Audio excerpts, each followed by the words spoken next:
morning, my neighbors. Top of the morning to you guys. I want to thank you guys for tuning in today, January 11th, this fantastic Wednesday. Want to say hello to everybody out there who is tuning in. We got a big show for you today. Obviously, if you look at the title, we're going to talk about Kathy Hochul's State of the State address, which to say it was uninspiring is quite the understatement, I got to be honest with you.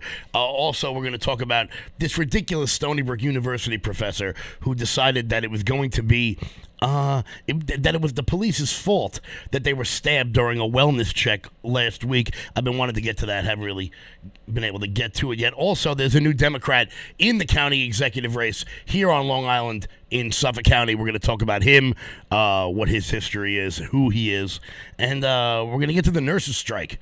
Because the Mount Sinai nurses have been striking left and right for the last couple of days, and apparently there may be a breakthrough, there may not be. We will see what happens there. But I'm going to get to, you know what, we're going to do Stony Brook University first, because this Stony Brook University professor, Anna Hayward, blames the cops for the murder of their attacker. Blames the cops. Now, these cops got stabbed, to remind you, so I want to be very clear about this. This story comes from the New York Post.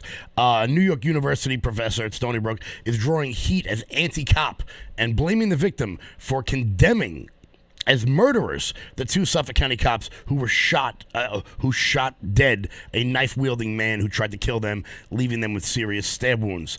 Quote, "This was a wellness check. Why didn't they de-escalate the situation?"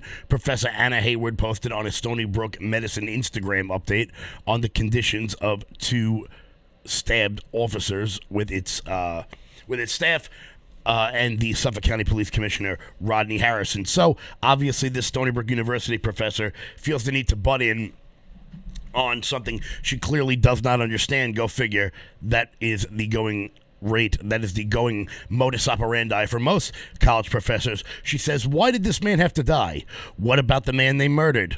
Hayward brazenly accused using the handle HeyAnna72. That would be HAYANNA 72 if anybody wants to go have fun with that on Instagram. The Suffolk County officers had responded to a call that the suspect was threatening his roommate with a fire extinguisher, authorities said, on Birchwood Road. Jesus, how about we get some spell checks here? On Birchwood Road in Medford on December 28th, when one of the men turned a knife on officers, authorities said. The man stabbed and seriously injured two officers, one with life-threatening neck wounds. At least one of the cops pulled out his firearm and fatally shot the suspect, police said. Both officers were taken to Stony Brook University Hospital for treatment. A third officer was also transported with minor injuries. Now, it's important to know this story is a little bit older, so the police officers have been fined. I believe all of them have been released now. But the point of the matter is, why does this college professor feel the need to butt in on situations that she clearly does not understand? Lou Savelio, the vice president of the Suffolk County PBA, slammed Hayward's murdered comments as beyond the pale. Of course it is, because that is the modus operandi for most college professors these days. Most of them don't know how to stay in their lane. You know, if you are a chemistry teacher, there's absolutely no need for you to be commenting on the stabbing of 2 to 3 Suffolk County police officers. This back from the vice president of the Suffolk County PBA. While the Suffolk County police officers fight for their life after being stabbed in the neck, an anti-police professor slanderously referred to him and his partner as murderers. Savelio told the Post Monday night. Stony Brook University professor Dr. Anna Hayward, displayed a stunning level of ignorance when she callously commented on the Stony Brook's official page denouncing the police and condemning the actions of these two hero cops who stopped an armed criminal and saved others from harm. He said, at a quick glance, Hayward's Twitter account reveals numerous anti-law enforcement posts, including calls to defund the police. Go figure, because there is nothing more ironic than watching a college professor sit back in her ivory tower in cute little Stony Brook, where nothing bad ever happens, up in Three Village, and wants to talk about defunding the police. Try coming down to the South Shore, see how many people want that sort of crap to happen. This back to the article.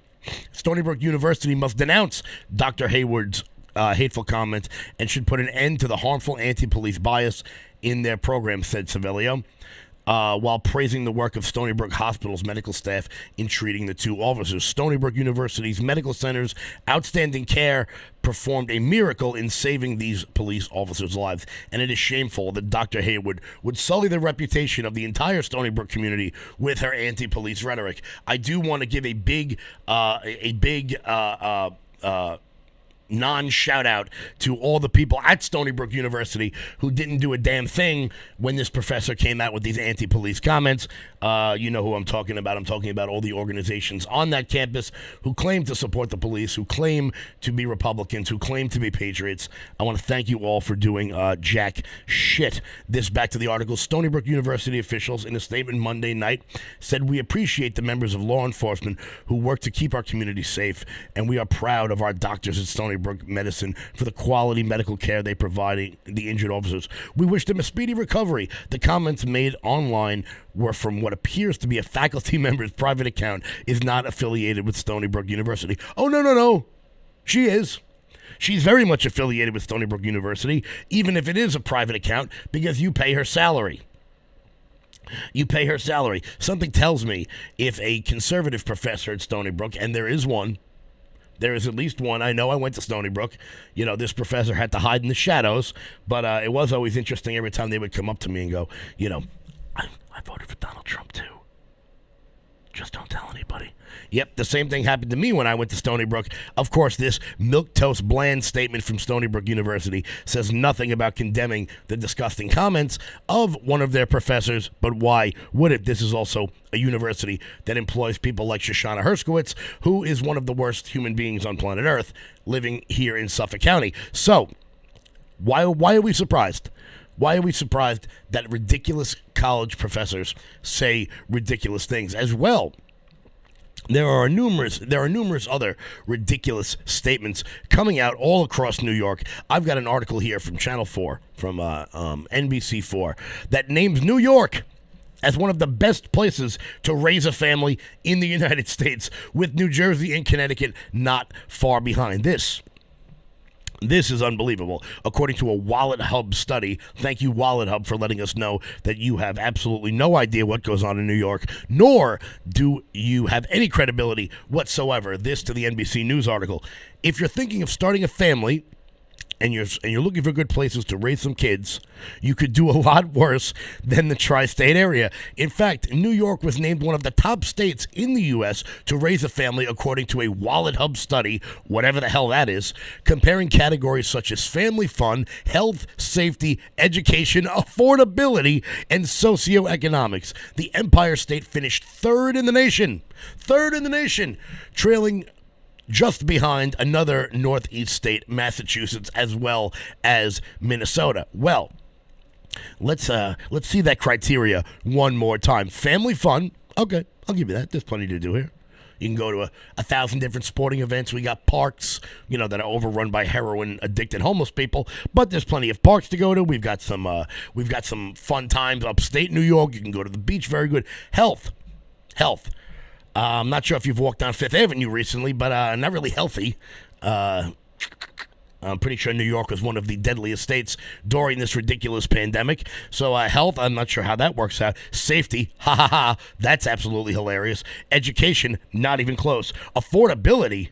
In what universe is New York affordable? As a matter of fact, I think we just lost about half a million people due to the lack of affordability and socioeconomics, which sounds like an all-encompassing term for some sort of diversity, equity, and inclusion initiative, some other bullshit that we're going to get to later in Kathy Hochul's absurd State of the State address. She is being mocked across the board for her lack of awareness about how bad things are in this state. This back to the NBC News article. In all, Wallet Hub rated what it's called 51 key indicators of family friendliness. Everything from median household income to housing affordability to unemployment rate were used to determine this list. According to the personal finance site, New York scored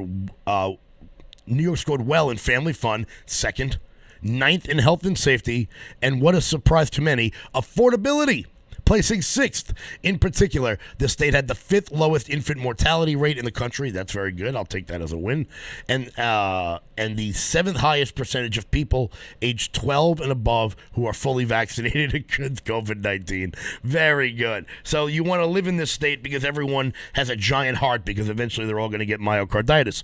But the worst category for New York, socioeconomic, where we place 46th. I wish they would tell us what the hell socioeconomic means. I wish they would tell us what sort of criteria went into filling that one out. While New Yorkers may get bragging rights, the rest of the tri-state area finished very high as well, with both New Jersey and Connecticut landing in the top 10 states for families. Yeah, of course New Jersey does.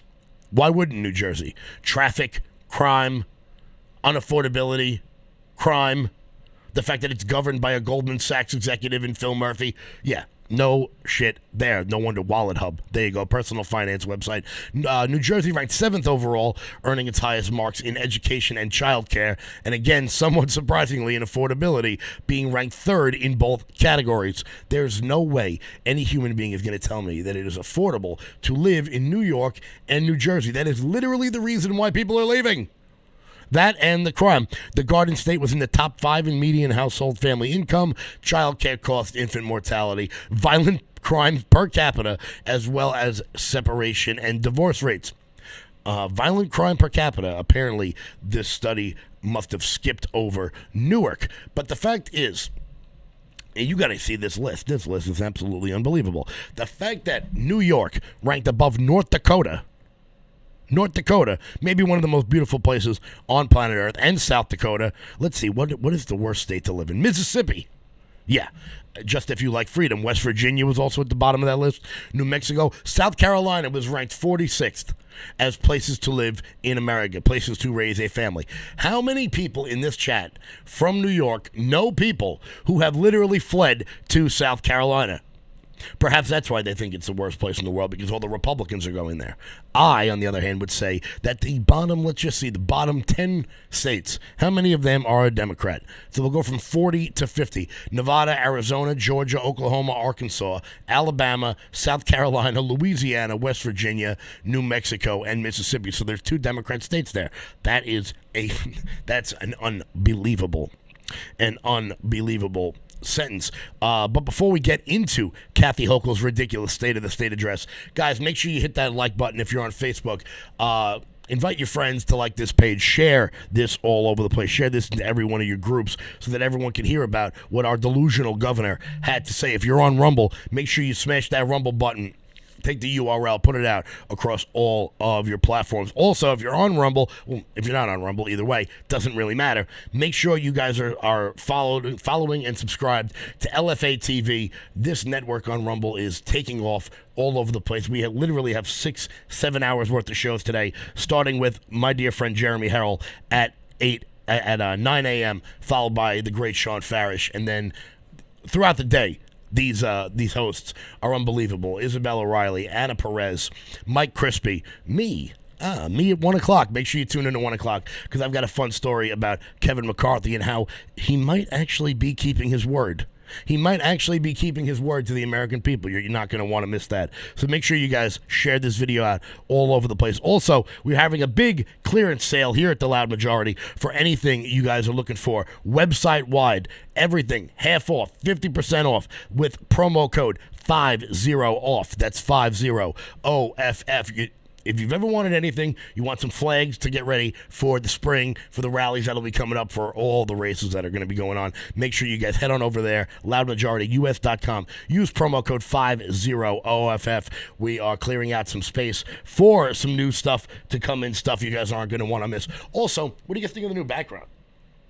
You know, it took us all night to put this damn thing up, so I hope you guys like it. Once again, smash that Rumble button, share this video out all over the place. If you're on Facebook, share this video out into all of your groups. Make sure you hit that like button and take some of your friends in the comments so that they can tune in to the best damn political show in the state of New York, in my opinion. This from the New York Post, an opinion column from Michael Goodwin.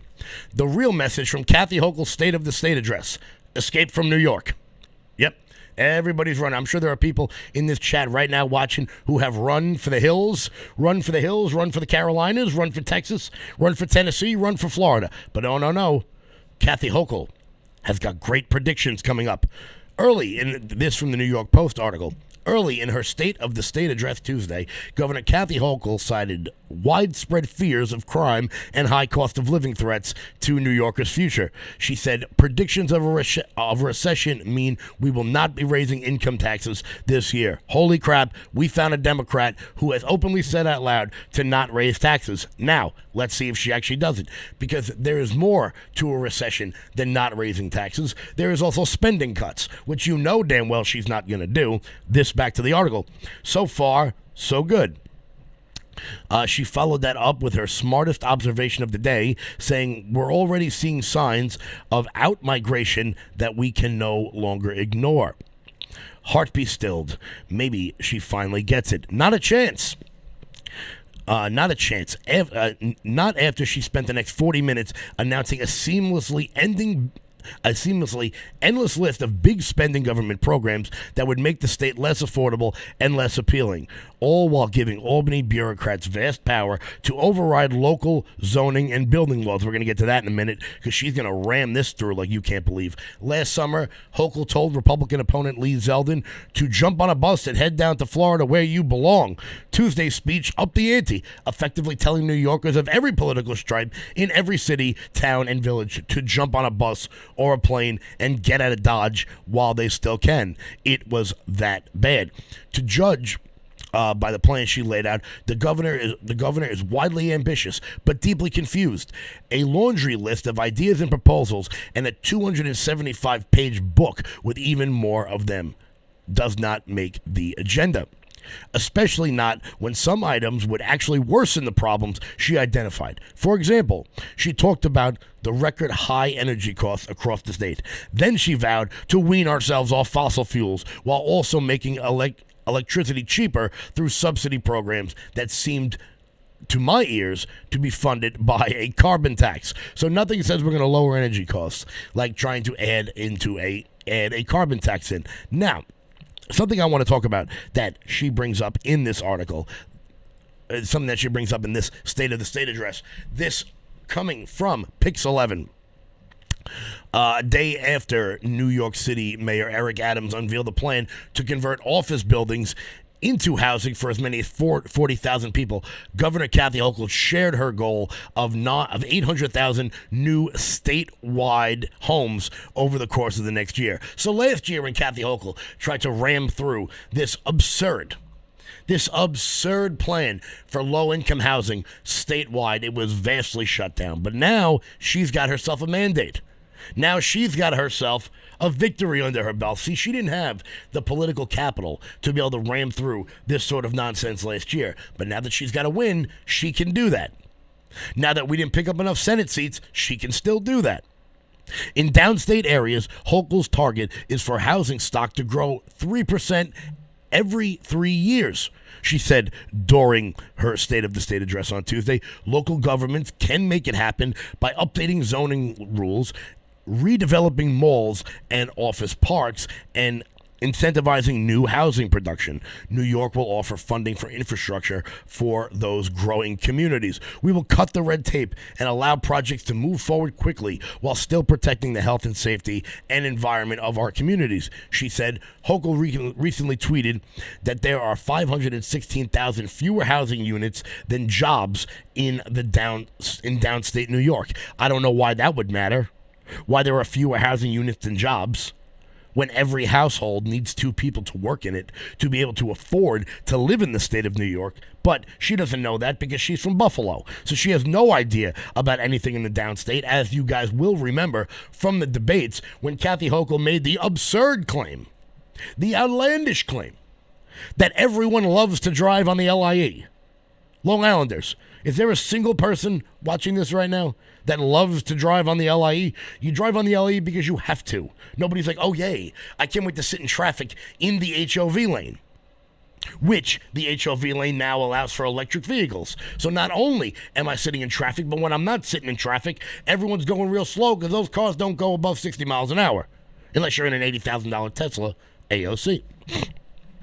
In 2001, New York City Housing and Vacancy Survey conducted by the Housing Preservation and Development Department and released in May of 2022 shows that between 2017 and 2021, there was a net loss of about 96,000 units with rents less than $1,500 a month. Now, that sounds really rough. That sounds like we lost almost 100,000 units. No. They add this little caveat in at the end. Between 2017 and 2021, there was a net loss of 96,000 units with rents less than $1,500 a month. That's because rents went up. Not because we lost the units. Rents go up. Particularly, rents go up when inflation goes up. Rents go up when jobs go out. That is the way housing economics works. Rents go up when you add to zoning laws preventing new housing from being made. I'm not sure where in the state of New York you can find an apartment for less than $1,500 a month in the first place. I'm not sure where you could have ever found that. Perhaps in upstate New York, perhaps near the college towns, but she seems to believe that we need more low-income housing because we don't have enough of that. If there's any person that's ever seen a picture or a video from some of those nicer buildings, you know that once they put up these low-income housing units, they never do any upkeep on them. And then 20, 25 years later, we're dealing with black mold and asbestos, and you're dealing with rot, and pipes are bursting because the city just builds it and then never does any upkeep on it. That's why government housing is never a good idea, despite what any Democrat wants to tell you. Oh, look at these beautiful houses. Yeah, Co-op City looked beautiful 25 years ago. Go look at those buildings now. Go look at those areas now.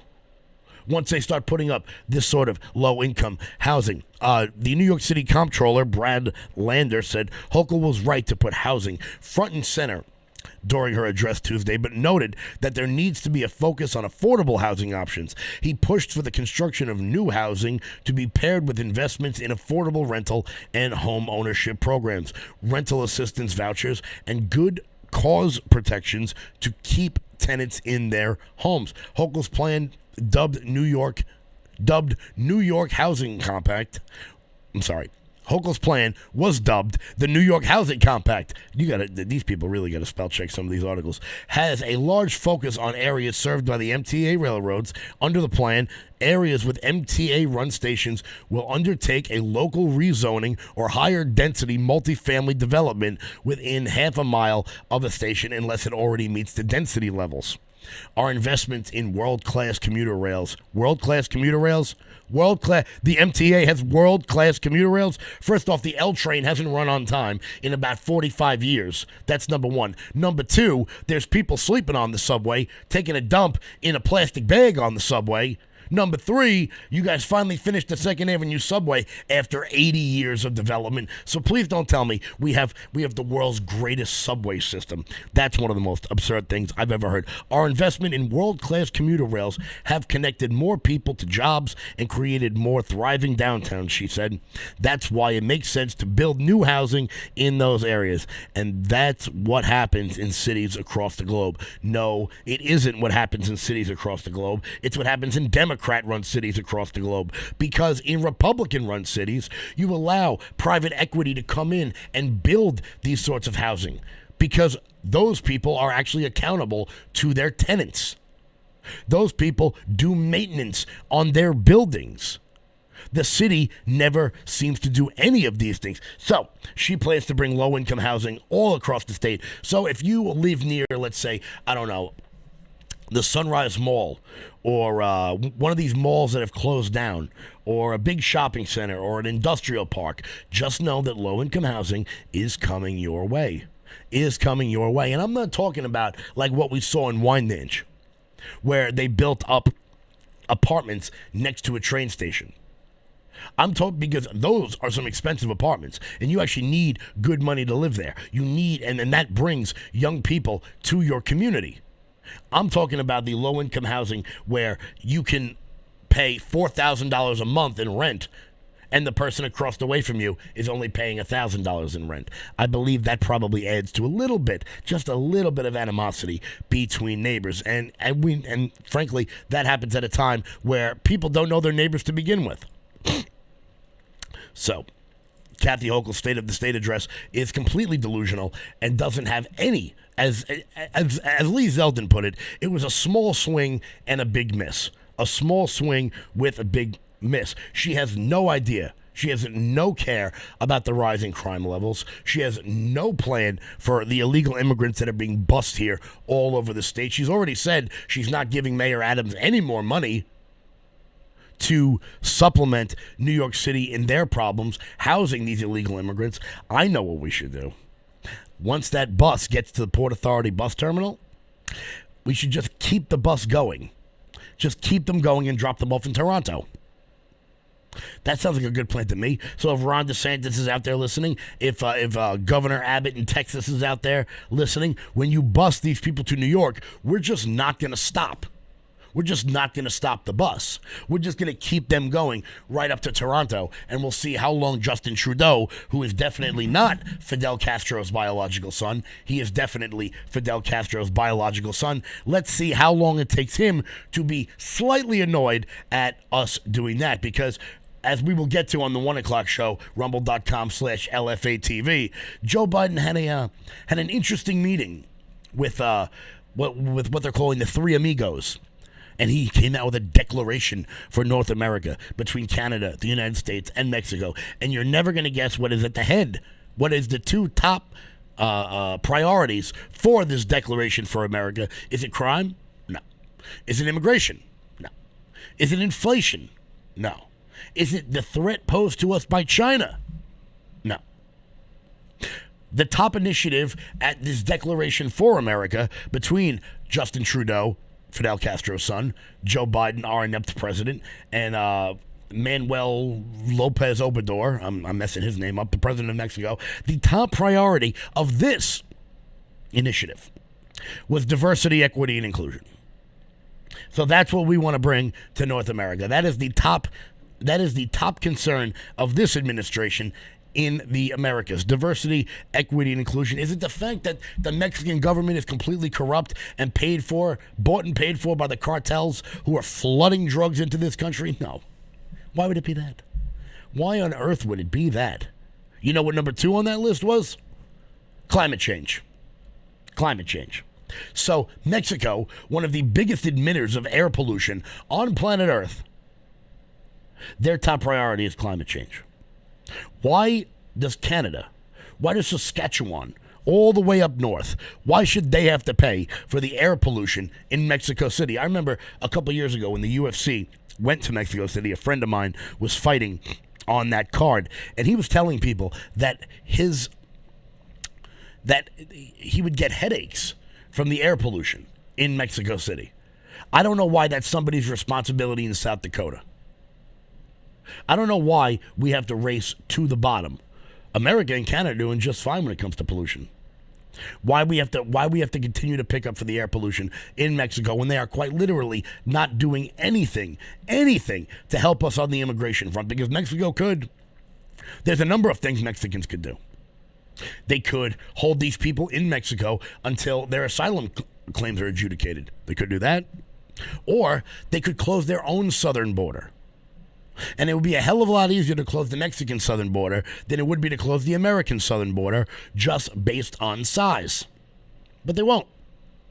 They won't. Why won't they do that? Because every official in Mexico is unbelievably corrupt, and the cartels are making billions. They're making billions on human trafficking, on human smuggling, dropping these people off from Ecuador and Honduras and Nicaragua and El Salvador and Cuba and Haiti and the DR. They're all coming up.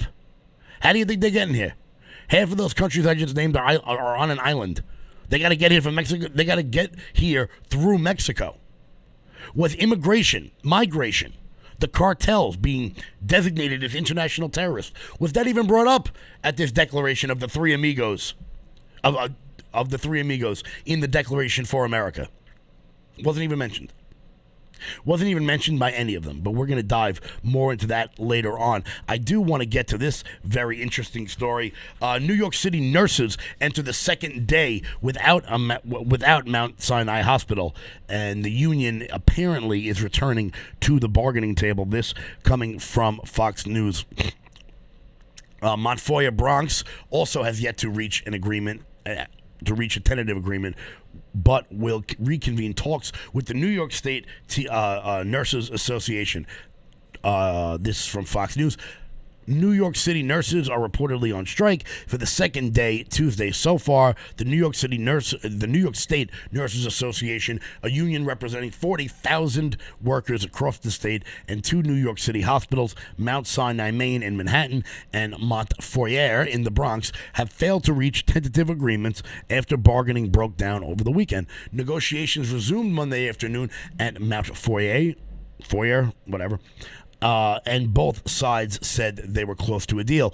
They were to reconvene talks at 10 a.m. Tuesday, WABC reported. As for Mount Sinai, bargaining has not resumed since it broke down around 1 a.m. on Monday, and now new discussions are being scheduled. As many as 3,000 nurses at Mount Foyer Medical Center and about 3,600 at Mount Sinai were off the job on Monday because nothing says a beautiful quality of living. Remember we read that article before, that health was a top priority here in America, that health was great here in America? Well, it's not going to be too good if you got 40,000 nurses that are on strike. Considering if you've been to a hospital recently, you know that nurses do most of the work anyway. You see the doctor for 2 minutes. He comes in, you don't even know what his name is. All you know is you get a $10,000 bill waiting for you. The nurses do all the work. They're the ones that put up with all the crap. And that's why we stood with all these nurses during the COVID-19 pandemic. That's why we assisted in all these rallies for the nurses that didn't want to take the vaccine because they had worked all the way through COVID and they were fine. So many of them were laid off. And this New York State Nurses Association, I want to know where they were when it came to vaccine mandates and saving the jobs of some of these nurses throughout the COVID-19 pandemic. Something tells me that we may have been on a different side of things. This back to the Fox News article. The privately owned nonprofit hospitals were postponing non-emergency surgeries, diverting ambulances to other medical centers, and pulling in temporary staffers, and were assigning administrators with nursing backgrounds to work in wards in order to cope with the walkout. Nurses say they were forced to work long hours attending to an unsafe patient load, putting themselves and patients at risk, while management refused to address the staffing shortages, extending to hundreds of vacancies left open for months. Hundreds of vacancies left open for months. Now, why the hell would that be? Maybe because you laid off a whole shitload of nurses because they wouldn't take your experimental vaccine that doesn't work. And I think I'm allowed to say that on YouTube now, so hopefully we don't get a strike on this page for saying that. I don't really care because, let's be honest, YouTube is a dying breed. Guys, head on over to Rumble, rumble.com/LoudMajorityUS. That is the best place to watch this show because, honestly, you can say whatever you want on Rumble and you don't have to worry about being taken down for saying the kinds of crap that we know to be true. The kinds of things that we know to be true. Back to the article. The strike comes at a time when the COVID-19 fatality rates in New York City have reached the highest since February of 2022. Really? COVID's still a thing? Is anybody worried about this? Are you going out? Are you guys worried about this? I haven't been worried about it. Look, when COVID first started, I'll be honest with you, I gave them 2 weeks. I gave them 2 weeks to figure it out. I'm done. The fact that there are still people out there that are like, oh no, COVID is a thing. And you see these people. The people with the masks in the car by themselves. These are sad people. They're never coming back to reality. They're never going to rejoin society as a normal human being. And I feel bad for those people. I do. The fact that they've been so brainwashed as to believe that something that comes in a 100 pack will stop a worldwide pandemic. That's an unbelievable statement. This back to the article. And the latest federal data shows that COVID-19 hospitalization rates in New York and New Jersey peaked at an 11-month high in December as the most transmissible variant, yet drives another infection wave nearly 3 years into the pandemic. So, I want to be clear. I just read you an article that said that New York was one of the best places to raise a family because of the health and safety in the state of New York. Because New York has one of the highest vaccination rates. Yet this article is now telling you that New York and New Jersey peaked at an 11-month high in December as the most transmissible variant, yet drives another infection wave nearly 3 years into the pandemic. So if everyone's vaccinated, then why is there a spike in the amount of people who are getting COVID? We talked about it on the LFA show yesterday, and I want to make sure I make this very clear on how important it is for each and every one of you guys to speak out about stuff like this. And I know a lot of people watching this do speak out, but it's important to meet people where they are when it comes to politics, okay? If you look at a person, maybe in your family, maybe your sister, maybe your brother, your cousin, whatever, and you tell them New York has one of the highest vaccination rates, and it has one of the highest infection rates currently right now, how can you square that circle? How do you do it? How do you square that circle? Because that is how you break through to some of these people. We say it on this show all the time. All the time we said it.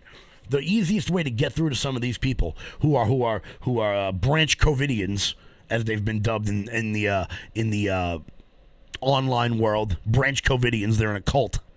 The best way to get through to some of these people is just to ask them basic questions. Ask them, do you realize that for 2 years you believed that if you were sitting down, you were totally safe from the virus, but if you stood up, you were going to die? And just watch people. Watch their faces change. You got to meet people where they are. New York has one of the highest infection rates currently, according to Fox News, but according to this wallet shrub, whatever the hell it was called, it is also one of the highest vaccinated places. So obviously something here is not right. Something is not, we are not being told something is what it is. This back to the article. Joining the picketing line outside of Mount Sinai Hospital, this is unbelievable, on Monday was New York Attorney General Letitia James, who stressed that the strike was not about money, but about safety. Oh, that's going to help them, Letitia James. Why don't you go back to your office and hide another sex crime? Because that's what you're good at, you gigantic woman. She recalled how when the Big Apple became ground zero of the coronavirus pandemic in 2020, nurses were there for patients' families when visitation were suspended, and pointed to the nursing home scandal under then Governor Andrew Cuomo. Well, you got the power. You want to talk about this nursing home scandal? You have the power to prosecute him for this. You won't. You won't do it. But, however, you will go up and dig up crimes on the Trump organization because you've got nothing else to do. You won't dig into Andrew Cuomo and what he did, Letitia James. You won't debate Michael Henry because you know damn well he would have called you out for hiding sex crimes in your own office. You won't do that. But you will go for the photo op outside with these striking nurses. And I stand with the nurses. I really hope that they get exactly what they want.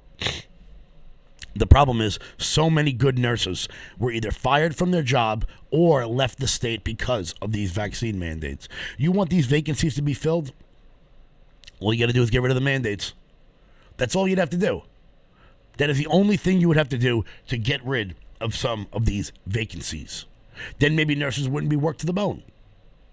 But until you do that, it's not going to happen. On Tuesday, picketing was to continue at 7 a.m. at 4 designated locations. A press conference was scheduled for 11 a.m. outside of the Montefiore Moses campus in the Bronx, down from the anticipated 10,000 nurses expected to strike ahead of weekend talks. The union said some 7,000 actually walked out Monday. Late Tuesday, Flushing Hospital Medical Center, Richmond University Medical Center, and Bronx Care all approved new nursing contracts. Amid the strike, the union shared a message urging New Yorkers not to delay care. See, this is the biggest problem. You hear about a nursing strike, and you think you probably can't go to the hospital. No. I want to make that very clear. Go to the hospital. Get done what you need to have done. If you have a non-emergency surgery, they may put it off, but it's important for you to still get the care you need. This is a statement from the union. To all of our patients, to all New Yorkers, we want to be absolutely clear. If you are sick, please do not delay getting medical care regardless of whether we are on strike. Patients should seek hospital care immediately if they need it. We would rather be the ones providing that care, but our bosses have pushed us has pushed us out here instead. The NYSNA said, we appreciate the solidarity from our patients, but going to the hospital to get the care you need is not crossing a strike line. In fact, we invite you to come join us on the strike after you've gotten the care you need. We are out here so that we can provide better care to patients like you. That's actually really funny. After you get your medical attention, why don't you join the strike? That's actually pretty funny coming from this union. New York City Mayor Eric Adams, in anticipation of the strike on Sunday, urged New Yorkers not to dial 911 unless absolutely necessary. What the hell does that even mean? How often do you dial 911 unless it's necessary? You're just doing it for the hell of it? He told WBLS on Monday, our nurses were on the front line during COVID. Many of them jeopardized their own physical safety, and we need to remember that and make sure we are fair with them during the contract period. But here's the thing. It doesn't seem like they're fighting for more money. It seems like they're fighting to get more staffing. So, Mayor Adams, why don't you get in the car, head on up to Albany, tell Governor Kathy Hochul that amidst her ridiculous State of the State address, which addressed none of the concerns of New Yorkers and tried to bring low-income housing into our suburbs, tried to stop single-occupancy homes, because that's what Kathy Hochul's trying to do. She wants multifamily units all over Long Island, all over upstate New York. No. This is not what we want. This is what happens when somebody from Buffalo dictates what happens on Long Island. This is why it was so important to get a guy like Lee Zeldin in as governor, to get our own guy up there, to get our own Long Islander in office, because they understand what happens in the downstate. Kathy Hochul, being from Buffalo, has no idea how to run the engine of New York, which is, I'm sorry to say, if you're from upstate New York, the engine of New York, basically Westchester South. We pay all the taxes. There's schools upstate that have 12 kids in it, in K through 12. How is that school kept open? You think they're paying for you think they're supplementing enough of the tax burden up there? No, we pay for it. Come on. Everybody knows that. Everybody knows that. But Mayor Adams will not do it. He will not go and argue with Kathy Hochul to drop this vaccine mandate across the state of New York. Now, real quick, as we pull up on the 9 o'clock hour, I do want to get to a little bit of the hyper-local stuff over here on Long Island. Apparently, we've got a new Democrat jumping in for the Suffolk County Executive race. But before we get to that, make sure you guys smash that Rumble button. Take this URL, share it across all your platforms. If you're watching on Facebook, hit that like button.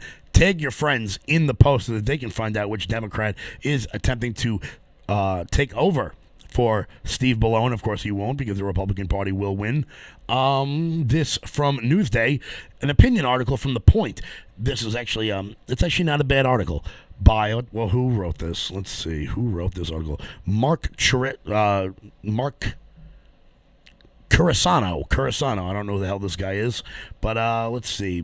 Democrat Colon seeks path to the Suffolk County Executive race. Dave Colon is getting his ducks in a row for a Suffolk County Executive bid, including Democratic Party Chairman Rich Schaefer, the venture capitalist and former prosecutor, is holding a kickoff event Thursday night in Hauppauge, sponsored by Schaefer, as well as the county legislators' Democratic caucus and the Democratic chairs of Suffolk County towns, according to Colon's news release. Colon was unsuccessful in his Democratic primary run for the 1st Congressional District in 2016, but he appears to be doing everything possible to become the party's nominee in November this time. That includes a solid campaign war chest. His account had a closing balance of just under $1 million for the July periodic, following the most recent that's the most recent data available. And now he's even got Rich Schaefer on board. I was looking. In 2016, he ran for Congress in the 1st Congressional District, losing to the Democrat Anna Thorne Holst by just 3,000 votes. So this guy's actually a player. He might be someone to look into. I'm thrilled that Dave Colon is running for county executive and proud to support him, Schaefer said. So it looks like this guy's going to be the nominee. The potential candidate or candidates on the GOP side still remains unclear. GOP Chairman Jesse Garcia said the committee is talking to a number of candidates, but the biggest question for November might be which way Suffolk County is trending politically. Term limited Steve Ballone has held the county executive post since his 2011 win, but the GOP has recently been notching big victories in Suffolk. You're welcome. I'm sorry, that wasn't in the article. I added that. Knocking off an incumbent Democratic district attorney. How's it going? Ray Tierney, big win, claiming the majority in the Suffolk County Legislature, and empowering Lee Zeldin's close call gubernatorial campaign with nearly 100,000 vote advantage. With nearly 100,000 vote advantage over Kathy Hochul in the county. Some Democrats see things differently. County Legislator Kara Hahn, who is listed on the event forwarded by the Brookhaven Progressive Caucus, told The Point there is a path. There is an absolute path for Cologne. I don't see it. I'm not really sure how a Democrat wins Suffolk County. I know that we will be coming out unified as a party and as a movement in this race coming up. We've got all the Suffolk County legislature seats coming up this year. We've got the Suffolk County executive race, and it is time for us as a party to be united on saving the county. I see no reason why this should be an issue for anybody to all come and unify around the same candidate. We haven't had a Republican county executive in quite some time, so it would be exciting to see what would happen with an R at the top of the ticket there. So we will get to that. Who is Dave Cologne? Well, let's see. This from the MSN. Dave Cologne raises nearly $100,000 in campaign kickoff for Suffolk County executive seat. It's out of Stony Brook. The former prosecutor and business leader Dave Cologne kicked off his Suffolk County campaign for Suffolk County Executive on Thursday night at the Hyatt Regency in Hopog. $100,000, 250 supporters. Not bad. Not too bad for your for your kickoff. Even though I'm going to be honest with you, if you have $1 million in your war chest, I really don't know what the hell you're doing taking another $100,000. So obviously, there's going to be some big money dumped into this race. So we as a Republican Party, we as our own little, as the loud majority, our own little version of the Freedom Caucus out here in Suffolk County, has got to do everything possible to stop this man. Because if he's got Rich Schaefer behind him and $1 million and the entire Democratic caucus in the Suffolk County Legislature, we could be in for a rude awakening here. It could be a little bit harder than we think. But we are closing in on 9 o'clock, guys. I want to thank you guys for tuning in this Wednesday, July 11th, 2023. Once again, if you're on Facebook, make sure you hit that like button. If you're on Getter, repost this video everywhere. If you're on Rumble, smash that Rumble button. Share this URL across all your platforms. I want to thank you guys for tuning in to the Loud Majority Local Show. Make sure you guys are subscribed to LFA TV. That's rumble.com/LFA TV. Also, once again, having a huge clearance sale over here at the Loud Majority. Everything on the website, 50% off. Use promo code 50OFF. That's 50 off for 50% off the entire website. That is going to be running all weekend long. We're trying to make some room for some new stuff so that you guys can get some more silly t-shirts for all of your friends. I want to thank you guys for tuning in. Make sure you guys share this video out all over the place. And until 1 o'clock today and or Friday morning, please, everybody, stay loud.